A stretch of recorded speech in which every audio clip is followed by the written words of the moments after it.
Okay, week 5, day 2. We have now finished our units on ratios. That was the district packet, volume, and surface area. If you have not already taken that surface area mini assessment or the volume one, by the way, I need you to take those. I have a handful of people who still have not taken it. So we're moving on today, and our new unit is on data. So we're going to talk about all different ways to explain or describe a set of data. So our data will be a set of numbers. So when we talk about data, I'm talking about a set of numbers. So the first thing we're going to talk about is finding the mean of a set of data. So the mean is just a way to average a set of numbers. We say we're finding the mean, we're finding the average of a set of numbers. When Focus calculates your grades, it is taking all of your grades and finding the average. It is finding the mean.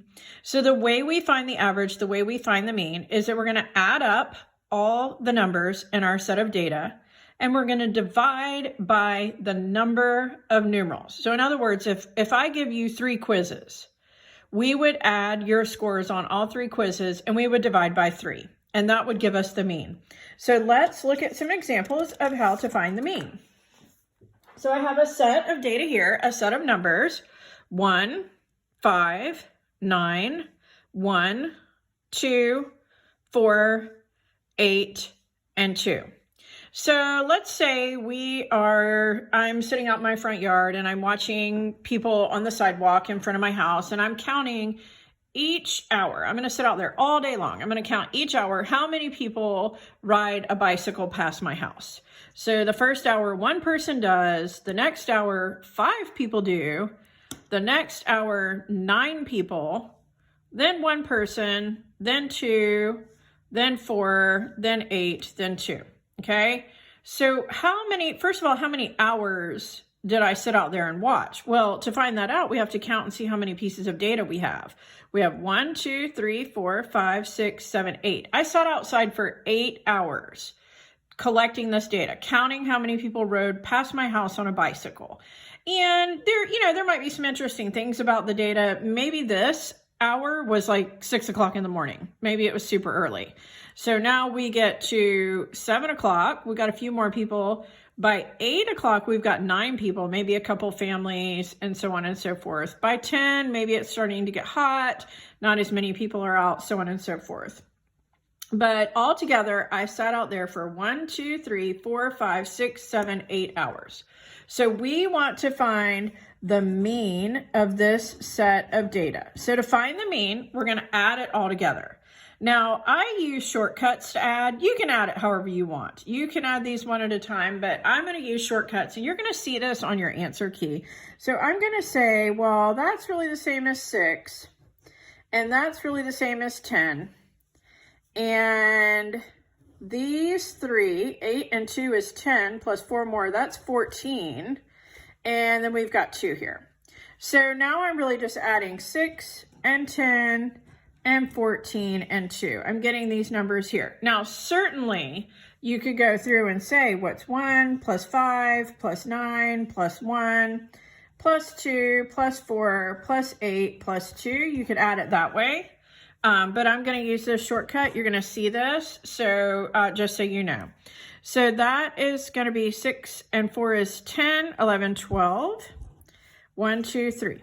So I have a total of 32 people that rode their bike past my house. So I want to find the mean, and that's going to be to take the 32 people total and divide that by the number of hours. Remember, that was 1, 2, 3, 4, 5, 6, 7, 8. So for 8 hours, spread out over 8 hours, 32 people rode their bikes past my house. So we're going to divide. This is going to go in 4 times, which is 32 even. So the mean number of people that rode a bike past my house on that particular day was 4. I could say to you, I sat outside all day long and watched and counted how many people rode a bike past my house. And on average, 4 people per hour rode past my house. Now, if you look at my data, that only actually happened during one of the hours. but it describes on average. Some hours we had less than 4, and some hours we had more than 4. It gives you an average, the mean. Okay, so let's talk about what happens when the numbers don't go in evenly, because sometimes that does happen. So let's say the next day I say, nah, forget it. I'm tired of watching people ride bicycles and I don't have as much time today. I only have 5 hours today. And I'm gonna sit in my backyard. And this time I've got a little bird feeder and I'm gonna count how many birds come to the bird feeder every hour. So the first hour I see 4 birds. The next hour I see 5 birds. The next hour I see 3 birds. The next hour 5, and the next hour 4. I want to know the average, the mean number of birds that comes to my bird feeder every hour. So we're going to add these up and divide by 5. Why are we dividing by 5? Because 1, 2, 3, 4, 5. I observed the birds at the bird feeder for 5 hours. So I'm going to use my little shortcut here. This is 9. This is 8 and 4. So 9 plus 8 plus 4. So that's 17, 18, 19, 20, 21. So a total of 21 birds came to my bird feeder over the 5 hours. So I take 5 and I divide it into 21. Well, this does not go evenly. 5 goes into 21 4 times, which is 20.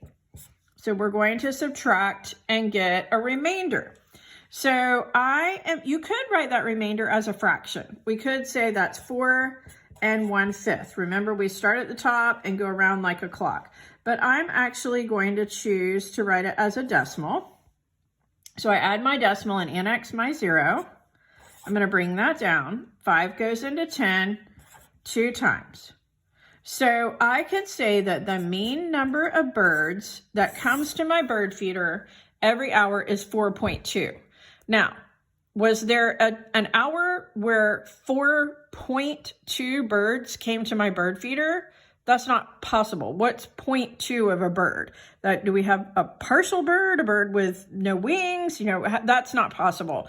So this just describes on average. And in this case, we ended up with a decimal number. So obviously that didn't happen during any of my hours, but it gives you an idea. About 4 birds came to my bird feeder each hour, a little bit more than 4.